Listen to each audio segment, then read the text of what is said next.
So hello friends, welcome back to our channel जिसमें आज हम बात करने वाले हैं about the great man and the entrepreneur Steve Jobs, जो कि अपने समय के एक ग्रेट एंटरप्रेन्योर थे, एक ग्रेट बिजनेस लीडर थे और एक इनोवेटर थे।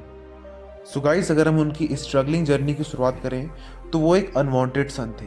मतलब जो उनके फर्स्ट माता पिता थे वो नहीं चाहते थे कि वो हों, बट वो हो गए।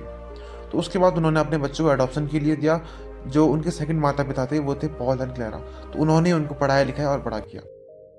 एंड उसके बाद जो उनकी हायर स्टडीज़ थी वो पोर्टलैंड में हुई, बट उनका उसमें कुछ खास मन लगा नहीं, तो उन्होंने ड्रॉप आउट कर दिया। और कुछ समय बाद वो इंडिया आ गए। तो इंडिया के उन्होंने स्पिरिचुअल ज्ञान लिया और काफ़ी घूमा इंडिया को। तो उसके बाद वो अगेन से अमेरिका गए। तो वहाँ उनके जो उनके बेस्ट फ्रेंड थे स्टीव वॉजनियाक, उन्होंने उनके साथ एप्पल की शुरुआत की एक छोटे से गैराज से। सुन रहे हो? एक छोटे से गैराज से। तो उधर ही से जो एप्पल का जो फर्स्ट मॉडल था, सेकंड मॉडल था, वो ग्रो हुआ। और उसी के कुछ साल बाद 25 साल की उम्र में स्टीव जॉब्स एक मिलियनर बन चुके थे अपने कंट्री। एंड जैसे जैसे उनकी कंपनी बड़ी होती गई तो उन्हें अपनी कंपनी के लिए एक बोर्ड ऑफ डायरेक्टर चाहिए था।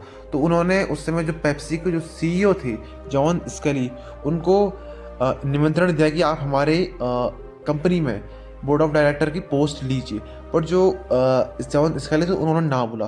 तो स्टीव जॉब्स ने काफ़ी अच्छी बात कही कि तुम ज़िंदगी भर ये मीठा सोडा ही बेचोगे या फिर कुछ इनोवेटिव करोगे। तो ये बात सुन के जॉन स्कैली एप्पल कंपनी में आ गए। और कुछ साल बाद जो जैसा कि आप जानते हो कि जो स्टीव जॉब्स है वो काफ़ी एग्रेसिव टाइप के थे। तो स्टीव जॉब्स और जॉन स्कैली की जो सोच थी वो मिलती नहीं थी, जिस कारण स्टीव जॉब्स को एप्पल छोड़नी पड़ी और जो जॉन स्कैली थे वो वहाँ के नए सीईओ बन गए।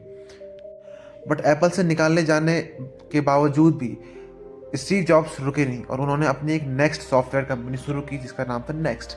और धीरे धीरे नेक्स्ट ग्रो हुई। बट नेक्स्ट तो ग्रो हो रही थी, बट जो एप्पल थी वो उसका डाउनफॉल होना शुरू हो गया था। और 1996 में स्टीव जॉब्स नेक्स्ट कंपनी के साथ अगेन से एप्पल में आ चुके थे। और अगेन से जो एप्पल की ग्रोथ थी वो बढ़नी शुरू हो गई थी। तो वहाँ से काफ़ी नई नई इनोवेशन आई, लाइक आईपॉड, आईट्यून्स, आईफोन।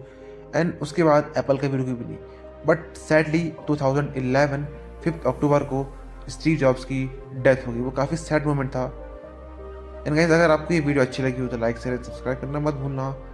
मिलते हैं नेक्स्ट वीडियो में।